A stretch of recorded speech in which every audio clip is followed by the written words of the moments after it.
This is my vision. This is my vision. It's kind of like my possession, my profession, to say that life is not a game.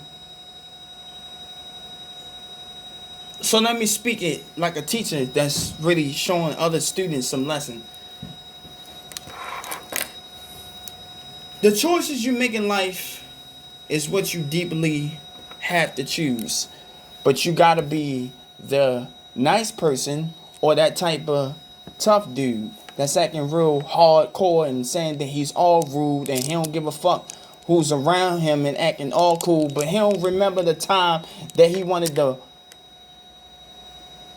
cut you, stab you, shoot you, rob you, kidnap you, and throw you in the river because he said that he was a gangster, hardcore, tough guy, wanna be, sorta kinda be that type of nigga.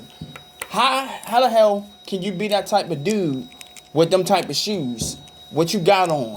What you mean? When you ain't got no motherfucking niggas that's having your own back. You don't got your own team. You don't got your homeboys that's rocking with you forever. That damn sure that pop with you. But he said that he want to say something to you, but really in reality, he really don't fuck with you. He said that you was his homeboy. You was his number one man. But he said, but for somehow you traded on him and you turned your back on him. So now he really want to say that you're not his homeboy. So that means you're not his man's. You're not his number one. You're not his person that he definitely can count on. He don't want to say that he love you in reality, but he really don't want to keep the same conversation, so he'd rather roll on. He'd rather go his separate ways and turn his own back, and then he said that he was the only person that fuck with you. But in reality, naturally, he didn't fuck with you like that. He didn't have nothing to get to really see what he fucks with, notice, hop out of nowhere, pop out of nowhere, like hocus pocus. He said that he's better than God, so he said he want to walk on water like Moses. He wrote this and told you this instead of speaking it in person. But he said he didn't give a fuck what he said before, behind your back, because you was the type of guy that was not really working. You didn't have a job, so he gave you a job and he gave you a hand and he gave you some bricks or some drugs to sell. But at the end of the day, nobody quite was winning. But you really didn't. Your life really didn't go as well as well to really turn to a plan, because you said that that was your niggas, but he said in reality you had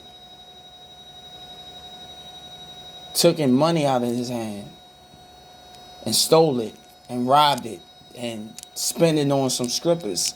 He said he didn't give a fuck, but he found you with some strippers, with some bitches and hoes that was snorting up cocaine. And he said that he didn't give a fuck, but he saw you in person. He said that's why you in rehab and now you are a dope man with some dope plans.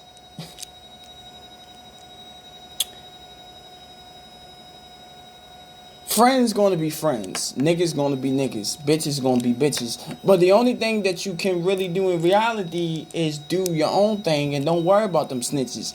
Rats, phonies, crackheads, drug dealers, real niggas, gangbangers, real niggas that's hanging on the corner, talking about they doing things, maintain the lane, but they can't maintain the focus, but they don't even want to say nothing else because they don't know the next projects or the next shit they really going to get into So they rather not give a fuck about it because they don't want to focus. They don't want to focus on the real shit. They want to focus on the fake shit. They want to focus on the lame shit. And then they want to be on some gang shit and talking about they twisting up some fingers. But do they want to end up in prison and not get out no time soon? Because, and naturally, reality, they want to be some gangbangers. I think I said gangbangers before, but I said gangbangers because really, in reality, that's what the fucking world we live in. Nobody gives a fuck about us because they don't want us to move. They don't want us to live our own lives. They rather shoot us, kill us, because they got some type of street code. But those the ones that will end up having no blessing come towards them. So they rather let that one chance, that one fucking shit that they have in their mind, that one dream that they used to have when they was a kid, and they might as well let that shit go.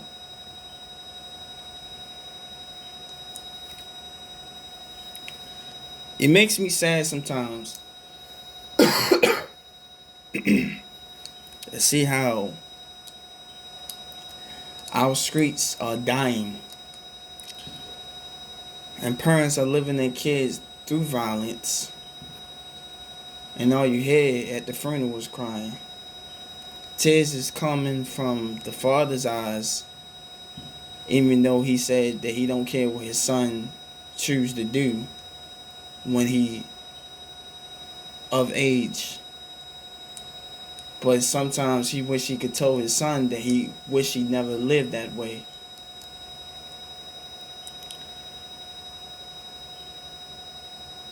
Parents have so many opportunities to stop their kids from making the mistakes so their life can continue to be blessed and so their life can continue to be great.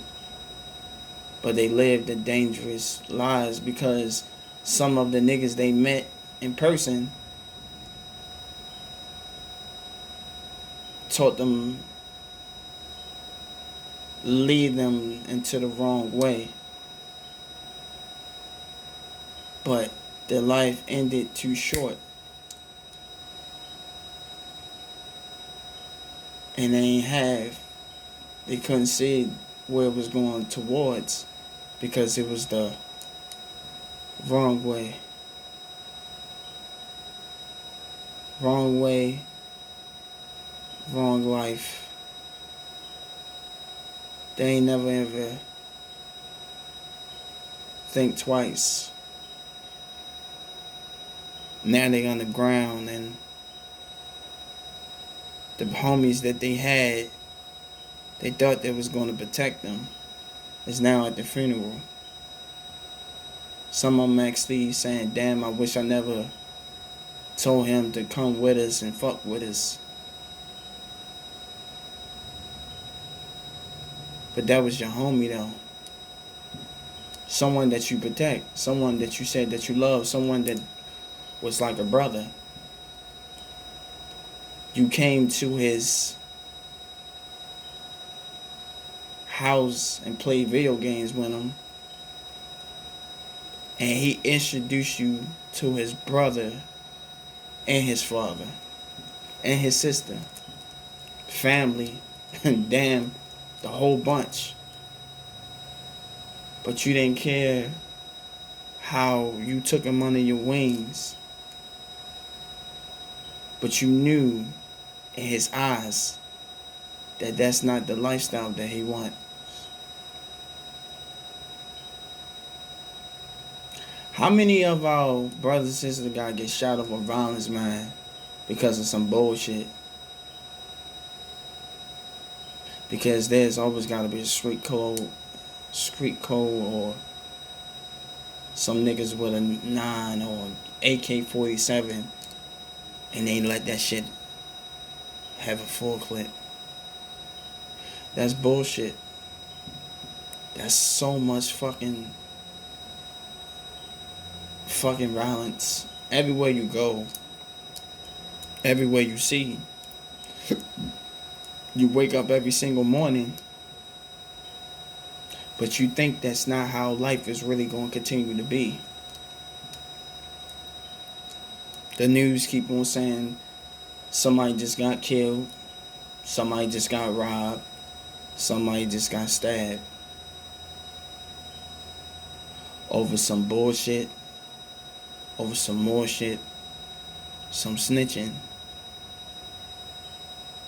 But it's because of the person that they decided to be around with.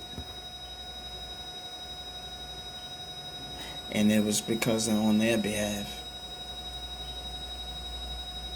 They feel bad when the person's gone and dead later in life. Okay, they keep on talking about, damn, I wish I never did what I did. You should have thought about that twice.